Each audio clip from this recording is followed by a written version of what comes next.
for a lot of us lay people, who are not in the clinical business, we don't recognize those signs. And so that guilt should not be weighing heavy on us, even though sometimes it does. And I say being a good listener, even from not being trained, but sometimes when we become a good listener, we can pick up on different things. If I'm with my daughter all the time and I know her behaviors, I know how she acts, I know the things she do, and I know if she was one that always smiled a lot or whatever. And then I started to see her not keeping herself up, different things she would say to me. As my daughter says, sleeping a lot, just saying a lot of off things that is out of the norm for that person, because everybody is different. So if you're connected with that person and you see that person on a regular and you know their ways, you will pick up on some things that you see that's abnormal for that person. Yeah. Y'all are speaking paying attention. Y'all are speaking some facts. I told a friend of mine the other day, and I told Brittany that it's all about transparency. I told a friend of mine the other day, I told her, I said, I know I am having a depressive episode. That's what I call it. Mm-hmm. Then I had to call her back and say, baby, I'm going through a depressive season. All 12 episodes is hitting me. And I knew it. Like, watching television and you see a dog, you start crying. Thinking about work, thinking about having to get out of bed the next day, and you just want to just hold that pillow. I know I've been there. And like Brittany said, a lot of it is job related. Brittany knows the kind of job I do, and Xeron is in the same field, and we deal with a lot of other people's issues. And sometimes our employers don't recognize the load that we have to bear. We hear individuals talking about they want to end their lives. They're not necessarily saying, I'm going to kill myself.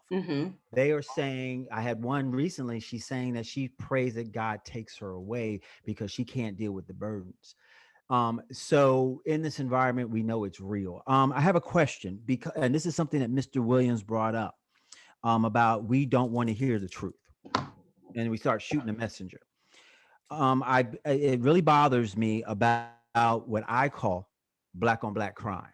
Certain people argue with me that there's no such thing. It's all called crime. But okay, I get that. But black on black crime, where we are targeting each other, and no one's addressing how and why and what kind of psychological thing exists that we feel it's okay to do that. Somebody please talk on that, because it's so real in our community now with the numbers. I'm sorry for the long question, but there's a statistic that states that we do not commit most of the crimes, but statistically, the number one crime that we are at the head of the table with is murder. So we are committing more murders than our counterparts. So, and a lot of that, unfortunately, is us on us. So just touch on that a little bit. Well, are you okay? Are you two okay with me going ahead and respond to that? Well, I think it can be looked at like crabs in a barrel. That you have people, we know that Cain slayed Abel. Know that we see people all the time getting angry at what they might consider to be someone who has an arrogant attitude or conceited or whatever. And so that jealousy, that anger has a tendency to boil over. But the reality of it is that their intended target, probably 9 times out of 10, even though that person may have did something to them, 9 times out of 10, the real issue is something that they're dealing with in their past. They're dealing with perhaps growing up in an environment in which, as I said, we as African Americans, we're taught to be aggressive. Ironically, if a young boy goes to his father and says that, hey, I'm feeling depressed, what is his father going to tell him? Young black boy, his father going to tell him, boy, you better snap out of it. Man up. Right. But what if a young boy says, well, I got chased home the other day because the boy down the street don't like me and him and his friends chase me home. What you think his father gonna tell him to do? Don't get chased home. You Right. don't let nobody run you in this house. That's what you were told. Thank you. My father told me when I was a kid, who are you more afraid of, them or me? Mm. I said, I'm more afraid of you. He said, well, you better go out there and confront him. He went out there with me and said, which one of y'all want to fight my son? And the one guy, which I don't think he was the smartest kid in the world, said it was me. My father said, any of y'all jump in it, I'm going to jump in it. You got a problem with my son, you two deal with it. So we as a community, we teach our kids to be aggressive. Mm. We teach our kids that, intimidation is something that goes a long way. You got to be aggressive to get what you want. The real term is being assertive, but you got to be aggressive to get what you want. So if you're raised in an environment in which your anger and your anger response is endorsed, then when you have a beef with somebody, what are you going to do? What else do you know to do? You're not going to go to them and say, let's talk about it, let's negotiate it. You're going to go to them to in many times to deal with them. So that's the way, I hate to say it, but that's the way that we're raising a lot of our young people. Not to mention, we also have to look at how drugs and alcohol plays a very large role in that as well. Because we I always say that alcohol is a truth serum. Mm. You want to know what somebody really think about you? Get them to drinking. They're gonna tell you. So a lot of times, a lot of these individuals that are doing these acts, that during the PSIs, which is the pre-sentencing investigation, you find out a lot of times they was intoxicated. They was under the influence. Mm. I think it also goes back to something that you said before in terms of us kind of hating ourselves and looking at ourselves in a light as though we're not valuable. Mm-hmm. And so when you internalize that and you're killing a person or committing an act against a person who looks like you, that's pretty much who you're going to take it out on. Some of the things that we internalize through just traumas of our past, from our community, we don't realize we're taking all that on. And so again, just that self-hatred a lot of the times leads us to committing acts against each other. I've always had the question of, we so big and bold when it comes to each other and killing each other, but the main people who commit the most severe atrocities against us, we remain very subservient and we want to be, very lenient and forgiving towards some of that. But when it comes to us, it's like, nah, I got to get you. And that attitude is definitely some self-hatred, and it goes so far back that it would take just one show to talk about the ways in which we were programmed to hate ourselves and to look at ourselves in a certain light, and how that has continuously been passed down, Wow. And yes, Brittany, we will invite y'all back. You offered, we'll take it. Yes, and we'll talk about that for sure. Go ahead, Ms. Williams, I'm sorry. Oh, no. Just to briefly touch on that. Also, as Brittany was saying, and my husband, we have grown up to hate ourselves. Why? A lot of us are from broken homes, okay? With men, they need validation. They need to be poured into. If it's and especially they look for that from their father. So when you don't get that, you have a lot of identity issues. So therefore, you're going to go out, you're going to display that with your peers. If you step on my shoe, oh, I got to, I'm going to beat you up. I have to show you that I'm big and badder than you. But the issue, what I find of doing assessment, it always ends back to the Black African male telling us they had no one to mentor them. They had no one to model. They had no one in the home to speak and pour into them, to make them believe that they are the king. Mm-hmm. They are special. They can be, they can do. So when we began, and my issue, and me and my husband was just talking about this the other day, I have a problem with a lot of the churches that have men that's in the church with single moms that's raising Black African American men. Step up, help that mother out, mentor take one of them under your wing and speak to them. Tell them who they are and who they can be. We as women, we try to do that with our men. Do so much. But we only could do so much. We don't live the Black male experience. We see it and we stand beside it, but we're not living in it. And so it is very difficult when you don't have the men that are, you know, doing something and you know, great, successful Black men that don't kind of step in and pull one back and reach up. A lot of it, you know, like she said, when I was working in residential, we had a lot of the teens were from the juvenile courts. And, you know, it's not just the men, it's the mothers as well.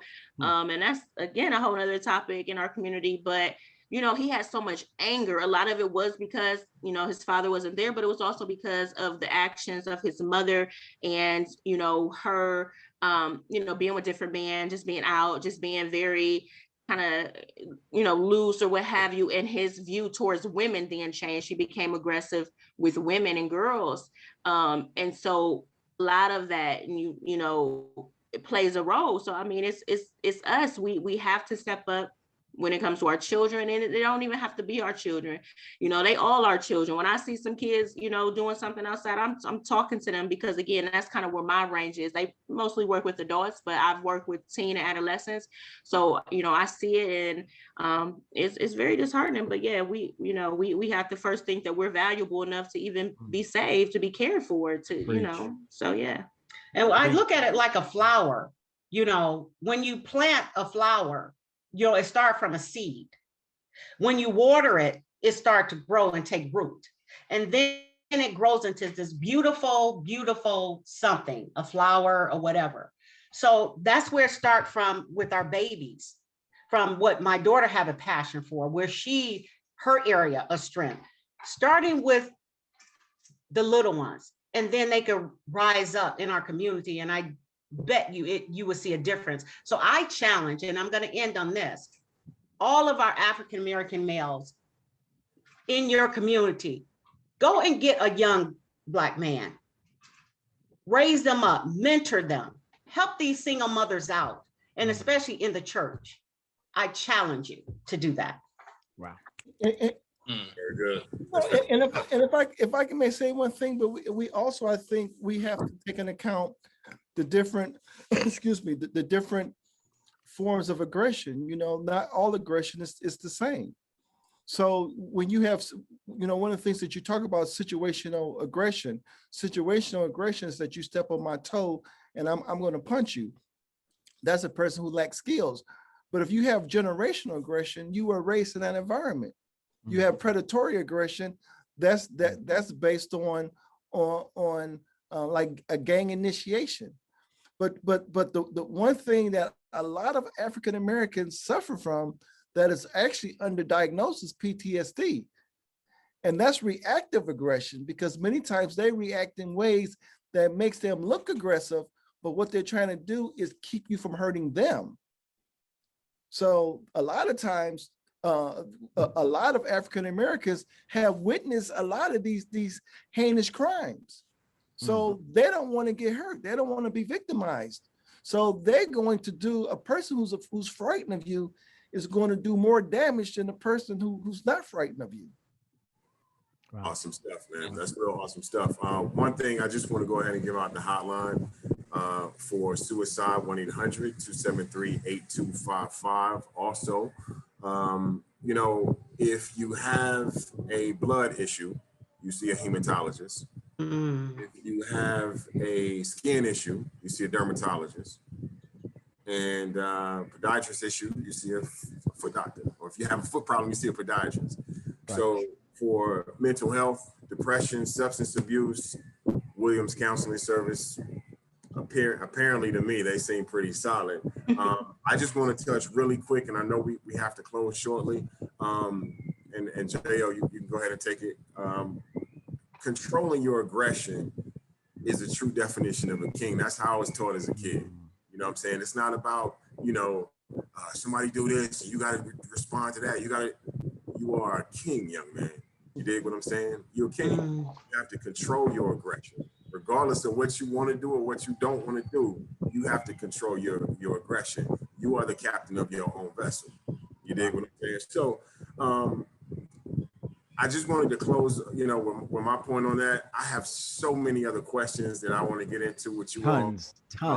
We can keep talking. But here we go. This is what we're going to do. And I hope this fabulous family agrees. First of all, I'm going to give out your phone numbers again for Williams Counseling Services, 216-350-6836. We also have 216-776-2097. And here in the A, we have 404-946-8297. And again, that's Williams Counseling Services. Please, Williams, tell us that you will come back for another episode. Y'all are amazing. Please say yes. Absolutely. Thank you. And we're going to go ahead and, if that's okay with everybody, we're going to close this session out. It was amazing. Again, we thank you. And it goes to show when men talk, we listen. There you go, Shay. Because my co-host was on mute and he messed it up. Unmute yourself, sir. Just want to listen. Y'all were amazing. We're going to invite you back. Go ahead. What'd you say, Z? I said thank you all. Yes, they were amazing. Thank we're going to have you Thank back. you for having us. There's so many things we're going to talk about, okay? Especially on the criminal justice tip, okay? Absolutely. When men talk,